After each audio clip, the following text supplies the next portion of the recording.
Մոլդովայի իշխող գործողություն եւ համերաշխություն կուսակցությունը սեպտեմբերի 28-ի խորհրդարանական ընտրություններում պահպանեց իր մեծամասնությունը ստանալով մանդատ շարունակելու երկրի եվրոպական ինտեգրումը։ Այդ հաղթանակը կայացավ խորը քաղաքական ճգնաժամի պայմաններում։ Ընդդիմադիր ուժերի մի մասը հեռացվեց մարզապայքարից։ Քվեարկության օրը հնչեցին զանգվածային խախտումների մեղադրանքներ, իսկ երկիրը շարունակեց ապրել լուրջ աշխարհաքաղաքական պառակտում։ Մոլդովա, mă închin în fața ta.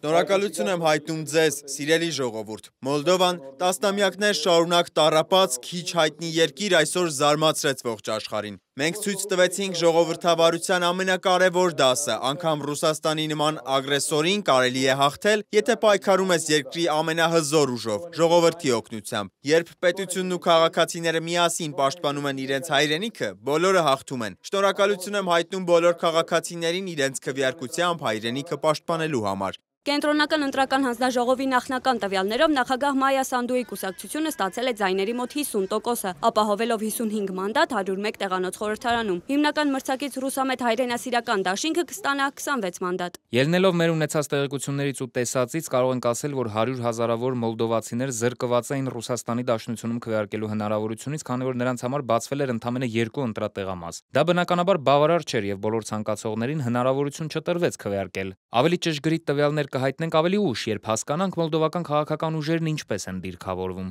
Ընտրությունների օրը բավականին լարված է անցել։ Իրավապահները հայտնել են ընտրողների դեպի արտերկրի տեղամասեր կազմակերպված տեղափոխելու բազմաթիվ դեպքերի մասին, որոնք իշխանությունները որակել են որպես ձայներ գնելու փորձ։ Իրավիճակն էլ ավելի է սրվել, երբ եվրոպական եւ ամերիկյան մի շարք քաղաքներում, Բերլինում, Բրյուսելում, Հռոմում, Բուխարեստում տեղակայված ընտրատեղամասերում ռումբերի մասին կեղծ ահազանգեր են ստացվել, ժամանակավորապես խաթարելով քվեարկության ընթացքը։ Մայա Սանդուն դիմել է ազգին խախտումների համար ուղղակիորեն մեղադրելով փախուստի մեջ գտնվող օլիգարխ Իլան Շորի հանցավոր խմբավորմանը։ Մոլդովան մեր երկիրն է, ոչ թե Շոր հանցավոր խմբավորման։ Ապացուցենք, որ մենք ավելի ուժեղ ենք, քան նրանց կեղտոտ փողերը։ Մենք արձանագրել ենք այսպես կոչված կարուսելի դեպքեր, երբ փորձում են մաքուր քվեաթերթիկը դուրս բերել ընտրատեղամասից, հետագայում այն վերադարձնել արդեն դրոշմված։ Արձանագրվել են նաև մի քանի դեպքեր, երբ Շոր խմբավորման ներկայացուցիչները փորձում են խաթարել քվեարկության ընթացքը, հատկապես այն տեղամասերում, որտեղ մասնակցությունը բարձր է։ Քվեարկության լեգիտիմությունը կասկածի տակ էր դրվել դեռևս ընտրարշավի ընթացքում։ Քվեարկությունից օրեր առաջ կենտրոնական ընտրական հանձնաժողովը հիմնվելով դատավճիռների վրա անօրինական ֆինանսավորման մեղադրանքով մրցավազքից հեռացրել էր երկու ընդդիմադիր Մեծ Մոլդովա եւ Մոլդովայի սիրտ կուսակցությունների, վերջինը գլխավորում է Գագաուզիայի ինքնավար մարզի նախկին ղեկավար Իրինա Վլախը եւ համարվում է հայրենասիրական դաշինքի առանցքային ուժը։ Ընդդիմությունն այս քայլը որակեց որպես քաղաքական հաշվեհարդար եւ անհարմար մրցակիցներից ազատվելու փորձ։ Այս ընտրությունների ելքի վրա վճռորոշ ազդեցություն ունեցան մոլդովական Սփյուռքի քվեարկությունը, որը հստակորեն ցուցադրեց մոլդովական հասարակության աշխարհաքաղաքական պառակտումը։ Բերլինում եւ եվրոպական այլ մայրաքաղաքներում հավաքված մոլդովացիները քվեարկում էին հանուն Եվրամիությանն ինտեգրվելու եւ բարեփոխումները շարունակելու։ Հենց նրանց աննախադեպ ակտիվությունն ապահովեց իշխող կուսակցության վերջնական հաղթանակը։ Ես եկել եմ քվեարկելու, քանի որ կարծում եմ դա կարևոր է եւ ինձ համար եւ իմ երկրի համար, որպեսզի յուրաքանչյուր քաղաքացի քվեարկի իր նախընտրած ուժի, իր ապագայի համար եւ կարծում եմ հենց դա էլ մենք արեցինք։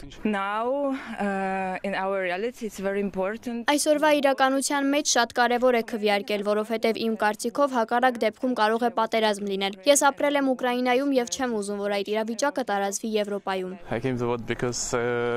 Այսօր մենք քվեարկում ենք մեր երկրի բարեկեցիկ ապագայի համար։ 2021-ին հաղթեցինք, այս տարիներին առաջընթաց ենք գրանցել, իսկ հիմա վերջին քայլն է՝ կրկին հաղթելու եւ Եվրամիության ինտեգրվելու համար։ Քանի որ իմ երկիրը մի քիչ աղքատ է, ուզում եմ ավելի լավ ապագա եւ ավելի լավ կյանք բոլորի համար, ոչ միայն մեզ, որոնք արտերկրում են։ Մինչդեռ Մոսկվայում հարյուրավոր մարդիկ հերթ էին կանգնել դեսպանատան մոտ, հիմնականում իրենց ձայնը տալու ռուսամետ ուժերին, դժգոհելով Սանդուի կառավարության սոցիալական քաղաքականությունից եւ պնդելով, որ երկրի ապագան Ռուսաստանի հետ է։ Մոնիկա Հայրոյան, Reopen Media։